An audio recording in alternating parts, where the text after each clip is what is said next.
Good evening days. This is സിയാദിലിക്കൽ. എല്ലാ ദിവസവും വൈകിട്ടുള്ള മാർക്കറ്റ് ന്യൂസിലേക്ക് കിടക്കാം. അങ്ങനെ നിഫ്റ്റി വോളറ്റിലായ രീതിയിൽ ട്രേഡിംഗ് തുടരുകയാണ്. എങ്കിലും 25,500 എന്ന് പറയുന്ന റേഞ്ച് ഇന്ന് ഹോൾഡ് ചെയ്യാൻ പറ്റി. 80 പോയിൻ്റാണ് നിഫ്റ്റിയിൽ ഫോൾ ആയത്. FISൻ്റെ ഭാഗത്തു നിന്നുള്ള സെല്ലിങ് അതിരൂക്ഷമായിട്ട് തുടരുന്നുണ്ട്. കൂടാതെ തന്നെ മോശം Q2 റിസൾട്ട് വേറൊരു പ്രശ്നമാണ്. സ്വാഭാവികമായ രീതിയിൽ 26,000 മറികടന്ന നിഫ്റ്റി ഓൾ ടൈം ഹൈയുടെ ഏറെക്കുറെ പരിസരത്ത് എത്തിയതിന് ശേഷമാണ് ഈ തവണ ഒരു പ്രോഫിറ്റ് ബുക്കിംഗ് കണ്ടത്. ഇപ്പോൾ റീസെൻ്റ് ഹൈയിൽ നിന്നെല്ലാം തന്നെ ഏകദേശം ഒരു 500 പോയിൻറ്റിൻ്റെ മുകളിൽ നിഫ്റ്റി ഫോള് രേഖപ്പെടുത്തിയ ഒരു അവസ്ഥയിലാണുള്ളത്. ഇന്ന് നിഫ്റ്റിയിൽ വലിയൊരു ഇടിവിലേക്ക് നിഫ്റ്റിനെ കൊണ്ടുപോകാതെ തടഞ്ഞു നിർത്തിയത് റിലയൻസും ഏഷ്യൻ പെയിൻറ്റ് പോലെയുള്ള കമ്പനീസാണ്. മിഡ് ക്യാപ്പ് കമ്പനീസിൽ സീവിയർ സെല്ലിംഗ് പ്രഷറാണ്. കൂടാതെ തന്നെ ഓട്ടോമൊബൈൽ സെക്ടറിലും സീവിയർ സെല്ലിംഗ് പ്രഷറുണ്ട്.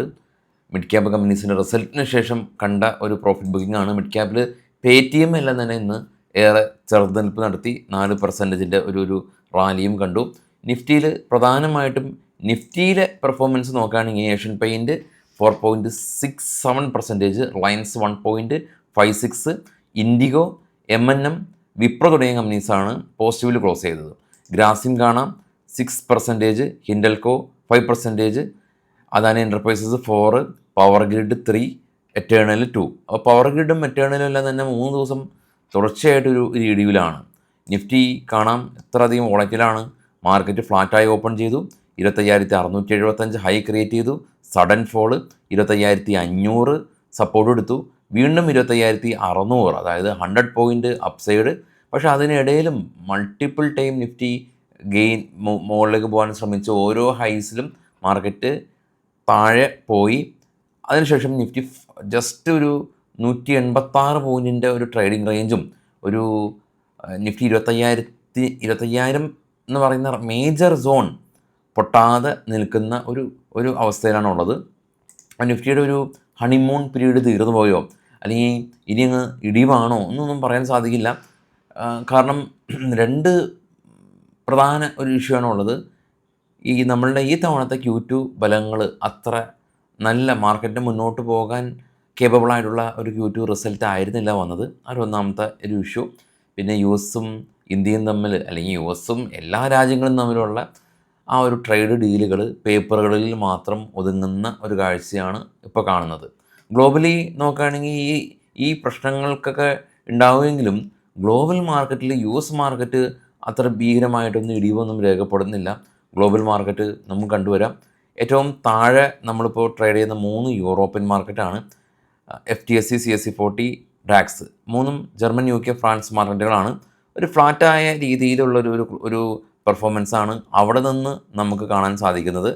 കൂടാതെ അതിന് മുകളിലേക്ക് നോക്കുകയാണെങ്കിൽ നമ്മുടെ ഇന്ത്യ വിക്സ് ഇന്ന് 4.54% ഒരു ക്രാഷ് ഉണ്ടായ അഥവാ ഫോളോ ചെയ്തു. ഇന്ത്യ വിക്സ് 12 എന്ന നിലയിലാണ് നിൽക്കുന്നത്. കൊറിയ, ചൈന, ഓസ്ട്രേലിയ എല്ലാം തന്നെ ഫ്ലാറ്റായ രീതിയിലും. ഗോൾഡ് എന്നാൽ $27 പെർ ഔൺസിന് ഉയർന്ന് 4,000 എന്ന ഒരു റേഞ്ച്, ഗോൾഡിൻ്റെ മേജർ റേഞ്ചാണ്. അതിന് മുകളിലാണ് ഇപ്പോൾ സസ്റ്റെയിൻ ചെയ്ത് നിൽക്കുന്നത്. ബ്രന്റ് ഓയിൽ 64-ഉം ബിറ്റ് കോയിനാവട്ടെ 1,00,000 എന്ന് പറയുന്ന റേഞ്ച് കൺസോൾഡേറ്റ് ചെയ്ത് നിൽക്കുകയാണ്. ഡോ ഫ്യൂച്ചർ ഫ്ലാറ്റായ രീതിയിൽ ഇപ്പോൾ ട്രേഡ് ചെയ്യുകയാണ്. ഗ്ലോബലി നോക്കുകയാണെങ്കിൽ ഗ്ലോബൽ മാർക്കറ്റും ഒന്നടങ്കം ഒരു കൺസോൾട്ടേഷൻ സോണിലൂടെയാണ് കടന്നു പോകുന്നത്. ഗോൾഡ് തിരികെ വന്നു. 4,000 റേഞ്ച് സസ്റ്റെയിൻ ചെയ്ത് നിൽക്കുകയാണെങ്കിൽ ഗോൾഡ് ഇൻവെസ്റ്റേഴ്സിനെ സംബന്ധിച്ച് ഒരു ശുഭകരമായ വാർത്തയാണ്. കാരണം 4,000 എന്ന് പറയുന്നത് ഗോൾഡിനെ സംബന്ധിച്ച് മേജർ സോണാണ്. നമുക്കറിയാം 4,000-ന് മുകളിൽ ഗോൾഡ് പോയതിന് ശേഷം 4,000-ന് താഴെ ഗോൾഡ് പോയി വീണ്ടും 4,000-ന് മുകളിൽ ആണ് നിൽപ്പ്. അപ്പോൾ ഈ ഒരു ലെവൽ ഗോൾഡ് ഇൻവെസ്റ്റേഴ്സിനെ സംബന്ധിച്ച് വളരെയധികം ക്രൂഷ്യൽ ലെവലാണ്. കുറച്ച് സ്റ്റോക്കുകളുടെ വാർത്തകളിലേക്ക് പോകാം. ഇത് ബൈസൽ റെക്കമെൻഡേഷനൊന്നുമല്ല. HCC Hindustan construction company net profit 25% year on year ഇടിവാണ് ഉണ്ടാക്കിയിട്ടുള്ളത്. 63 കോടി രൂപയിൽ നിന്ന് 47 കോടി രൂപയിലേക്ക് ഇടിഞ്ഞു. Mankind pharma company net profit 500 കോടി രൂപയാണ്. ഇയർ ഓൺ ഇയർ നോക്കുകയാണെങ്കിൽ 21% ഇടിവ്, അതായത് 634 കോടി രൂപയിൽ നിന്ന് 500 കോടി രൂപയിലേക്ക് പ്രോഫിറ്റ് ഇടിഞ്ഞു. JSK ഫാർമ നെറ്റ് പ്രോഫിറ്റ് 2% മാത്രം ഇയർ ഓൺ ഇയർ ഉയർന്നു, 257 കോടി രൂപ കരസ്ഥമാക്കി. NHPC കമ്പനി ഇവർ ഹൈഡ്രോ പവർ കമ്പനിയാണ്. 13% ഇയർ ഓൺ ഇയർ നെറ്റ് പ്രോഫിറ്റിൽ വർധനവ് കണ്ടു. 900 കോടി രൂപയിൽ നിന്ന് 1021 കോടി രൂപയിലേക്ക് വർദ്ധിച്ചു net profit. Bajaj housing company net profit 18%-ൽ വർധനവുണ്ടായി. Crompton Greaves company net profit 43%-ൻ്റെ ഒരു ഇടിവുണ്ടായി. ആക്ഷൻ കൺസ്ട്രക്ഷൻ കമ്പനി 94 കോടി രൂപയിൽ നിന്ന് 104 കോടി രൂപയിലേക്ക് പ്രോഫിറ്റ് ഉയർത്തി. ആംബർ എൻ്റർപ്രൈസസ് കമ്പനി 19 കോടി രൂപയിൽ നിന്ന് 32 കോടി രൂപ ഇത്തവണ നഷ്ടമാണ് രേഖപ്പെടുത്തിയത്. ആരതി ഇൻഡസ്ട്രീസ് കമ്പനി 52 കോടി രൂപയിൽ നിന്ന് 106 കോടി രൂപയിലേക്ക് പ്രോഫിറ്റ് ഉയർന്നു. ജീനസ് പവർ 58 കോടി രൂപയിൽ നിന്ന് 148 കോടി രൂപയിലേക്ക് പ്രോഫിറ്റ് ഉയർന്നു. ABB ഇന്ത്യ 83 കോടി രൂപയിൽ നിന്ന് 409 കോടി രൂപയിലേക്ക് പ്രോഫിറ്റ് ഉയർത്തി. LIC കമ്പനി നെറ്റ് പ്രോഫിറ്റ് 31% ഉയർന്ന് 10,098 കോടി രൂപ പ്രോഫിറ്റ് കരസ്ഥമാക്കി. പ്രീമിയം ഇൻകം ഏകദേശം 5.49%-ൻ്റെ വർധനവ് കണ്ടു. JM ഫിനാൻസ് കമ്പനി ഇവർ 232 കോടി രൂപയിൽ നിന്ന് 270 കോടി രൂപയിലേക്ക് പ്രോഫിറ്റ് ഉയർത്തി. JK ലക്ഷ്മി സിമൻറ്റ് 31 കോടി രൂപ നഷ്ടമുണ്ടാക്കിയ കമ്പനി ഇത്തവണ 81 കോടി രൂപ പ്രോഫിറ്റിലാണ്. ജയ് ഭാരത് മാരുതി കമ്പനി 3 കോടി രൂപയിൽ നിന്ന് 18 കോടി രൂപയിലേക്ക് പ്രോഫിറ്റ് ഉയർത്തി. VST ട്രില്ലേഴ്സ് ആൻഡ് ട്രാക്ടേഴ്സ് കമ്പനി 44 കോടി രൂപയിൽ നിന്ന് 25 കോടി രൂപയിലേക്ക് പ്രോഫിറ്റ് കുറഞ്ഞു. ജയകുമാർ ഇൻഫ്ര കമ്പനി 90 കോടി രൂപയിൽ നിന്ന് 91 കോടി രൂപയിലേക്ക് പ്രോഫിറ്റ് ഉയർന്നു. UPL കമ്പനി 440 കോടി രൂപ ലോസിൽ നിന്ന് ഇത്തവണ 550 കോടി രൂപ പ്രോഫിറ്റ് ആയിട്ടുണ്ട്. നീൽക്കമൽ കമ്പനി 32 കോടി രൂപയിൽ നിന്ന് 33 കോടി രൂപയിലേക്ക് പ്രോഫിറ്റ് ഉയർത്തി. ഇൻഡിഗോ പെയിൻറ്റ് കമ്പനി 22 കോടി രൂപയിൽ നിന്ന് 25 കോടി രൂപയിലേക്ക് പ്രോഫിറ്റ് ഉയർത്തി. ഇനിയും ഒരുപാട് കമ്പനീസിൻ്റെ റിസൾട്ട് ഉണ്ട്. ഉദാഹരണത്തിന് നമ്മുടെ വണ്ടർലയുടെ റിസൾട്ട് വന്നു. വണ്ടർല ഇതവണ ലോസാണ് റിപ്പോർട്ട് ചെയ്തത്. അങ്ങനെ ഒരുപാട് കമ്പനീസ് മിഡ് ക്യാപ്പ് കമ്പനീസിൻ്റെ റിസൾട്ടാണ്. അപ്പോൾ നമുക്ക് ഈ ട്രേഡബിൾ ഇൻസ്ട്രുമെൻറ്റ് ആയിട്ട് നമുക്കറിയാവുന്നത് ഒരുപാട് വോളിയൂംസ് എല്ലാം തന്നെ ഉള്ളത് Nifty, Sensex, bank Nifty, fin Nifty ആണെങ്കിലും ഈ നമ്മുടെ മിഡ് CP നിഫ്റ്റി എന്ന് പറയുന്ന മിഡ് ക്യാപ്പ് നിഫ്റ്റി ഒരു ട്രേഡബിൾ ഇൻസ്ട്രുമെൻ്റാണ്. ഞാൻ പലപ്പോഴും കണ്ടിട്ടുണ്ട് ഈ മിഡ് ക്യാപ്പ് നിഫ്റ്റിയിൽ ആളുകൾ ട്രേഡ് ചെയ്ത് ലക്ഷങ്ങളുടെ നഷ്ടങ്ങൾ വരുത്തിയത്. കാരണം ഈ മിഡ് ക്യാപ്പ് സെക്ടർ അല്ലെങ്കിൽ മിഡ് ക്യാപ്പ് ഇൻഡെക്സ് എന്ന് പറയുന്നത് വലിയ വോളറ്റൈലുള്ള ഒരു സെക്ഷനാണ്. കാരണം മിഡ് ക്യാപ്പ് കമ്പനീസ് 20% മുതൽ അപ്പർ സർക്യൂട്ടും ലോവർ സർക്യൂട്ടും പോകുന്ന സ്റ്റോക്കുകളാണ് ഈ ഒരു മിഡ് ക്യാപ്പ് സെഗ്മെൻറ്റിലുള്ളത്. അപ്പോൾ അതുപോലെ തന്നെയാണ് മിഡ് CP നിഫ്റ്റി.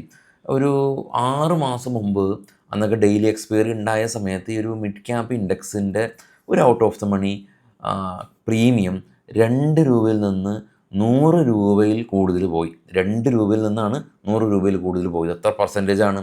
അപ്പോൾ അതിനുശേഷം അത് തിരികെ വന്ന്, പക്ഷേ ആ ഒരു ടൈമിൽ നമുക്ക് അത് കൺട്രോൾ ചെയ്യാൻ വളരെയധികം ബുദ്ധിമുട്ടാണ്. എസ്പെഷ്യലി ഓപ്ഷൻ റൈറ്റ് ചെയ്ത ആളുകളെ സംബന്ധിച്ച് 2 രൂപ പ്രീമിയം 100 രൂപ എന്ന് പറയുന്നത് ക്യാപിറ്റലിൻ്റെ ഏകദേശം ഒരു പകുതിയിലധികം വാനിഷായി പോകാൻ സാധ്യതയുള്ള ഒരു സിനാരിയോ ആണത്. അത് ഏറ്റവും കൂടുതൽ കണ്ടുവരുന്നത് നിഫ്റ്റിയിലല്ല, ബാങ്ക് നിഫ്റ്റിയിലും അല്ല, ഫിൻ നിഫ്റ്റിയിലും അല്ല, സെൻസെക്സിലും ഒരു പരിധി വരെ അല്ല. അത് ഈ ഒരു മിഡ് CP നിഫ്റ്റിയിലാണ്.